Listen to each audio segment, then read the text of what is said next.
Hi everybody, today we will talk about how to fix To-Do app.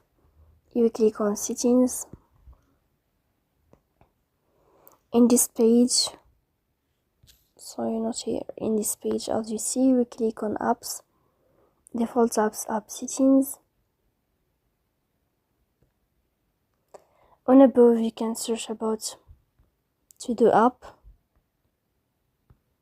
and you can you can click here, then you can click on first stop and you can click OK. After that you'll enter to storage. Here you can click clear cache. In the end you can turn off your phone and you can turn on your phone again. So please don't forget to support us by like and subscribe. See you next time in another video.